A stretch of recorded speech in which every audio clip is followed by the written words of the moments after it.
I read more than 40 books. Let's get through the books that I read this winter.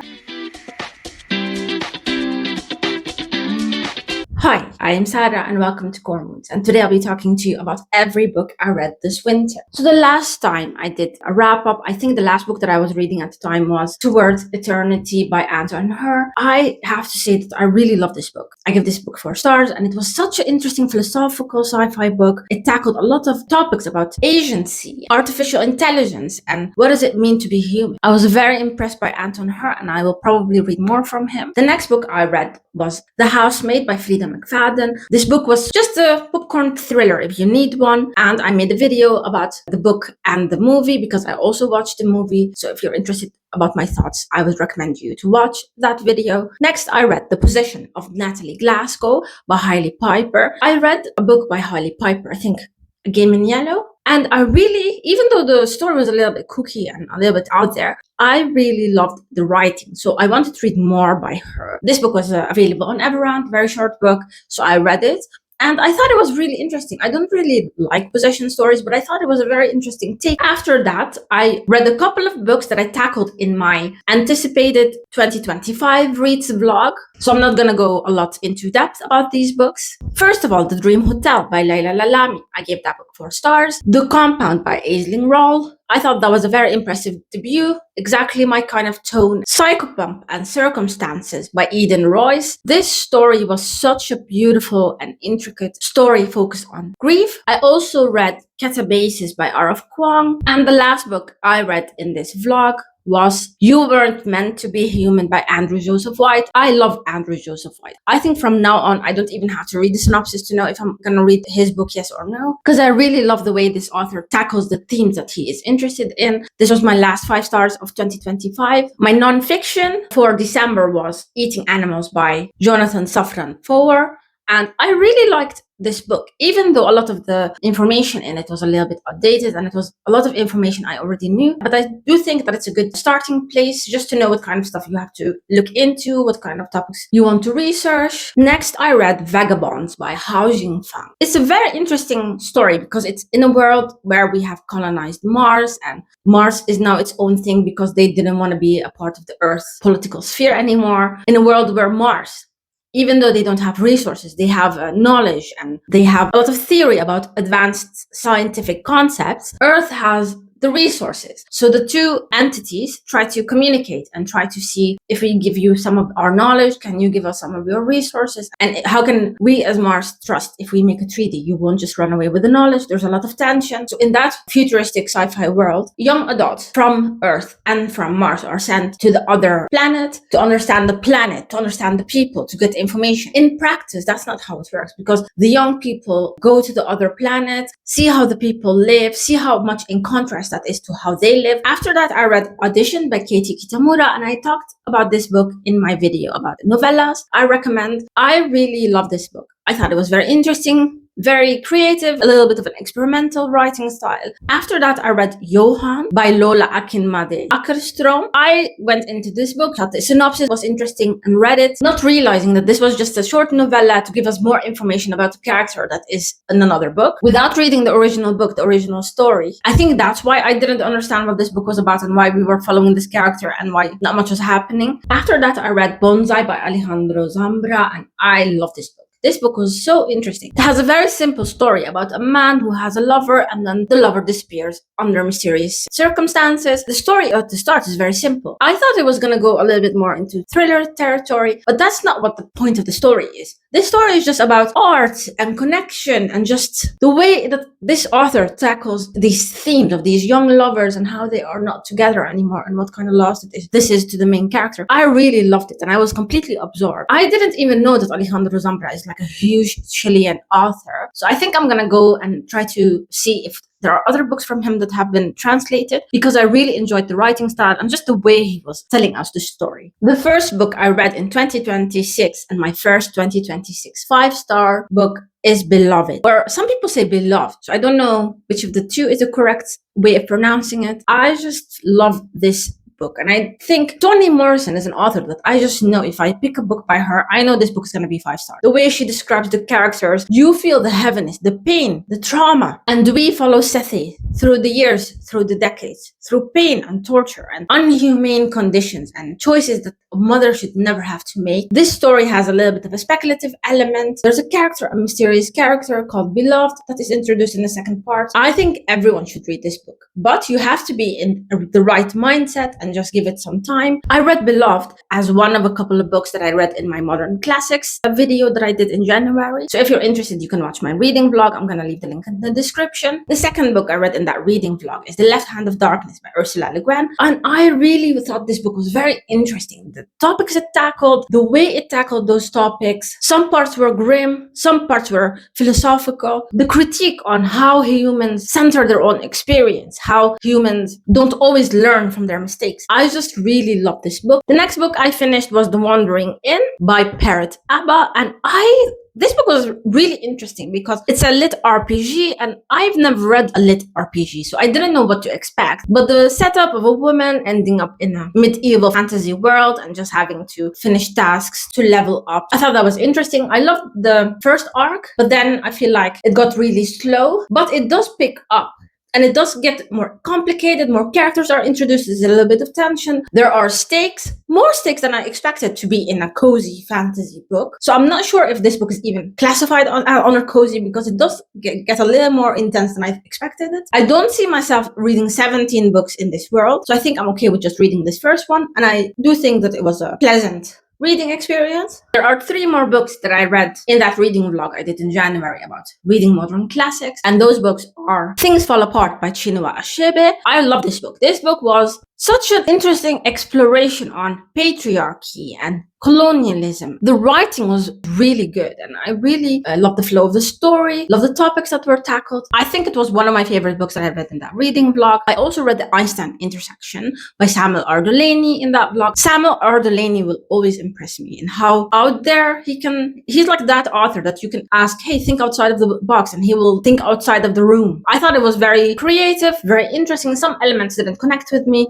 Some elements I thought was very fun. So I'm going to read more by him. And the last book I read in that vlog is The Blind Owl by Sadiq Hidayat. I love this book. This is an Iranian Gothic story, and I did not expect the story to go the way it went. Starts and you think, oh, this is going to be a little bit of a love story, or maybe a story where a man is yearning for a woman. But then things get very intense, very extreme, and we just jump into the abyss. So I really love this, and I hope that there are more books by Sadiq Hidayat that are translated, because I completely fell in love with this writing style. After that, I read Goddess of the River by Vaishnavi Patel, and I always love Vaishnavi Patel's way of writing, and I love the way that they use mythology and Hindu texts as an inspiration to explore characters and situations and show us other sides of situations in the way that they envisioned. So I really loved the book, loved their writing, enjoyed the arc that the characters went on. Imagine my shock when I go into Goodreads to write my review, only to see other people's reviews that are sharing that the author didn't tackle the Hindu religious text inspirations in a way that is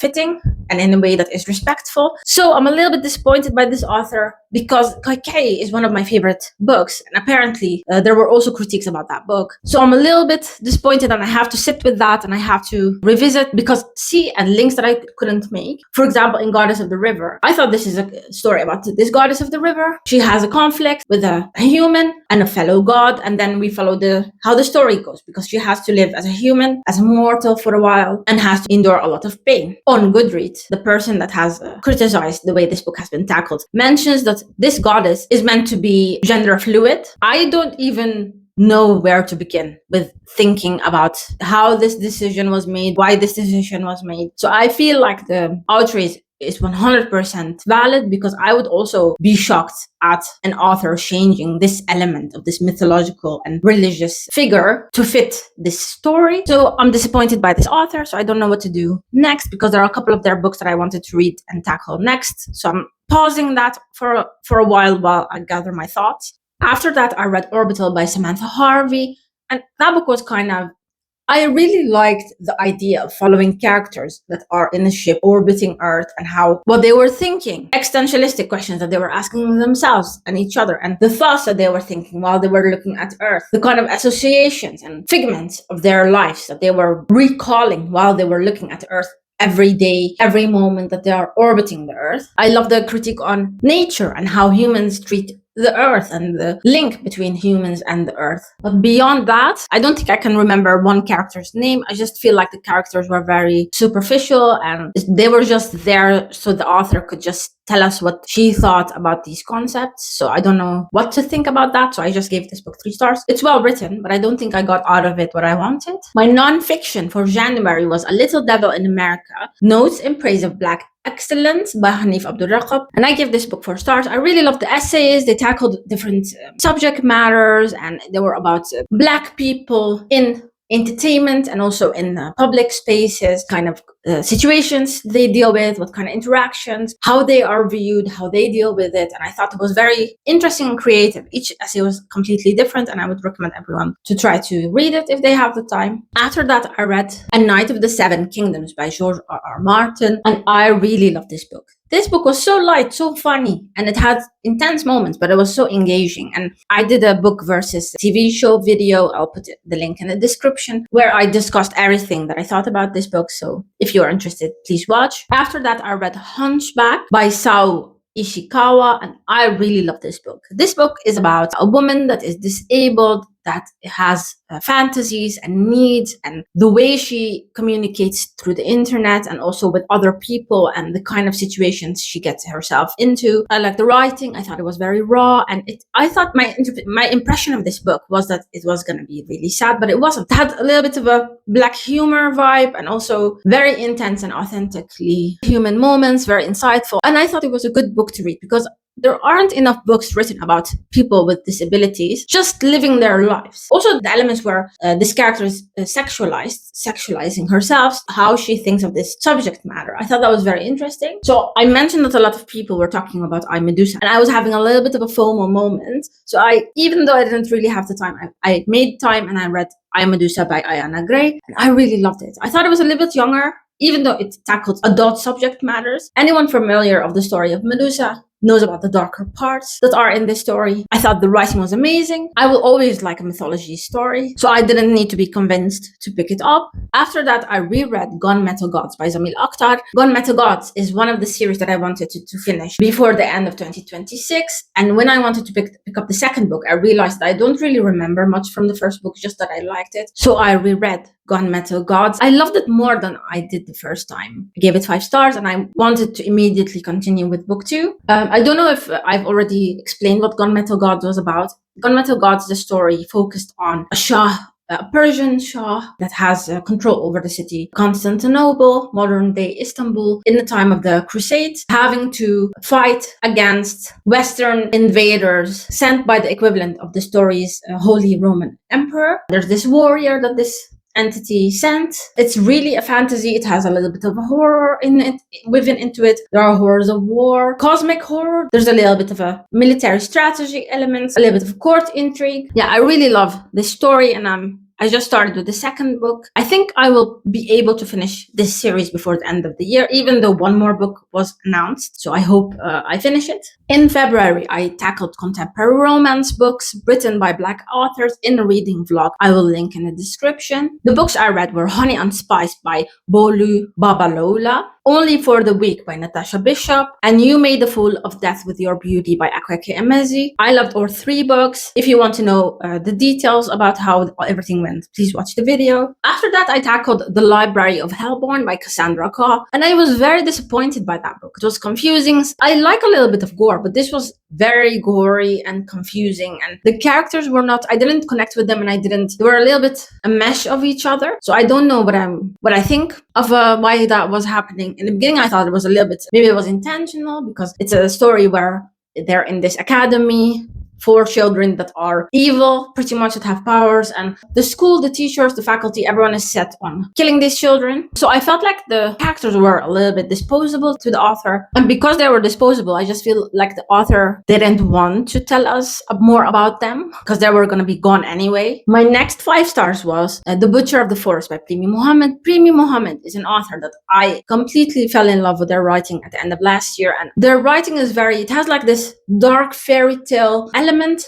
I really like the way that they present the characters to us and how they make us connect to the characters. My nonfiction book for February was Minority Rule by Ash Sarkhan, and I was a little bit disappointed with this book. While this author focuses on how the writer is using culture wars to distract from the main point, I agree with a lot what she's saying and how she's thinking. I just don't understand, what do we do about it? How do we go forward? Because I feel like most people are aware that some stuff is just distraction and just some terms and are used just to create reaction in someone so a discussion goes a certain way. I feel we are at the point that most of us know about these tactics. And while I appreciate it being written in a book so that people can read and understand, I feel like I kind of knew most of the things that this author was mentioning and how the right, especially in Europe, has been mobilizing politically. I just wanted some kind of strategy, some kind of a takeaway that can help me think about that topic in a different way, and I didn't. Sadly, I do think that the people that will mostly benefit from reading this book are not the people that would pick it up in the first place, so that's a little bit sad. I read Cursed Daughters next by Oyin Khan Braithwaite.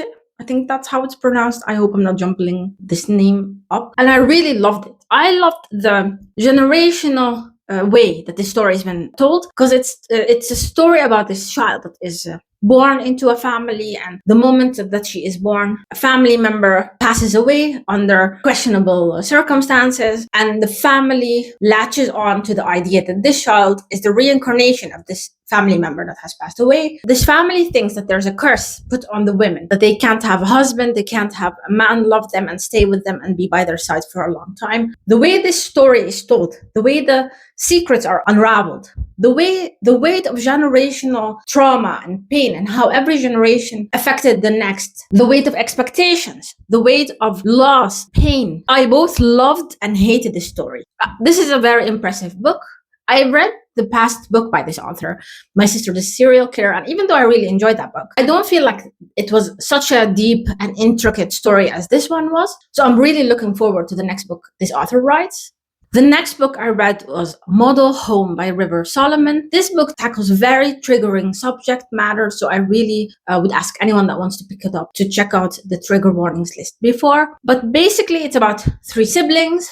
One of them is a non-binary, and they grew up to parents that moved them to this area where they were the only Black family. There are things happening within this family that damaged the children in a different way. The parents carry secrets and pain. The way the community have reacted to these children and to this family. I really love River Solomon's writing and the way they tackle these sensitive topics. But I also needed a break halfway through this book because some elements that I was feeling that were going to be introduced and were introduced were very harsh and very sad, because I just feel like there's one thing when adults go through pain, but when children are harmed, that's a whole new horror. Very intense book. I also read The Sparrow by Mary Doria Russell, and I really love this book. Even though in the beginning, while I was reading the book, I just couldn't handle the Christianity that was throughout the story. But this story is about this priest, this Christian priest. Is it a Catholic priest, I think? And he gets sent on a mission to because there's this signal found, and for some reason the Catholic Church is the one with resources and technology and the fastest one to send a group of people to this distant planet to communicate with them and maybe bring them into the faith and introduce them to God.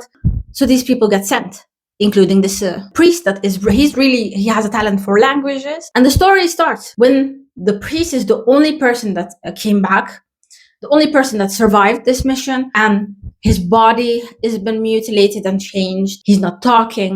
People are making assumptions about what happened. The journey we go on, the philosophical implications, the complex way of that human hubris is introduced in this story I was just in awe of that, because we start to understand that the reason things went left, the reason there's only one person coming back and this person is in this state, is because we as humans think that other entities, other creatures, other alien, other extraterrestrial life forms will adhere to human ethics and human norms. And I just don't understand why no one would take into consideration that that could not be the case. Very interesting book. I also read Yesterday by Juan Imar, and I really love this book. This book was, I didn't know what to expect going into it. Some elements of this book were very absurd. A scene would start and it would be just a normal, realistic scene. You could even say it could be a historical fiction setting, telling us about a story about someone going through a certain situation. But then the scene would go into something absurd. And some moments I thought, oh, it's going to go Kafka-esque. But then it doesn't. It goes beyond that. I feel like this author was,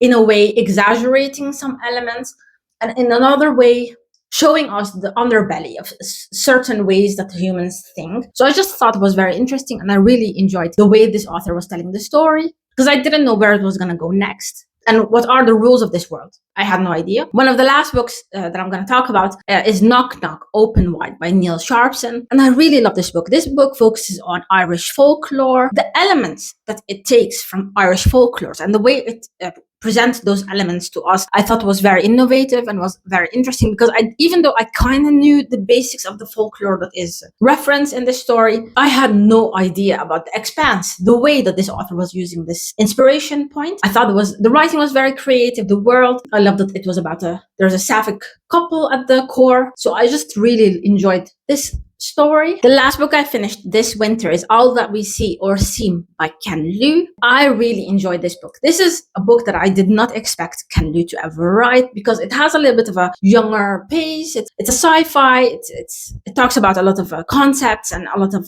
subject matters that I'm very interested in. Surveillance, privacy in the age of technology, how the world could look like 20, 30, 50 years into the future, because the world of this book is a little bit of a near future, a future that we can visualize, and that most of our technologies are kind of almost there. So I don't think that the concepts are unimaginable. We, in the story, start with Julia. Julia is a hacker, a lawyer that has represented her, communicates with her asking help, because his wife has disappeared under very suspicious circumstances, and she gets roped into helping him. This is a sci-fi thriller series. I think there's going to be at least 3 books. I just, at the end of the first book, don't know how the second or third book, what they're going to be about. But I really liked this character, this very informed character, this character that is good at what they do. I loved Julia's backstory. And I really liked the way this author tackled this world and how he presented this character to us. There were a few elements that I didn't like, but I'm just waiting on the second and third book to see if those elements are referenced in the next books. And maybe there is a reason why this book was written this way. Because with Ken Liu, there's always a reason. He researches into infinity. So I put my faith in Ken Liu, and I'm just going to wait for the second and third book and see how he finishes the story. Right now, I'm reading Conqueror's Blood by Zamil Akhtar. I'm really enjoying where we're starting the second book, and I will wrap this book up in my next wrap up. I can't believe I just talked about 42 books. What did you read this winter? What are books that stand out that you think you can recommend to me? Let me know in the comments. Thank you for watching, and bye.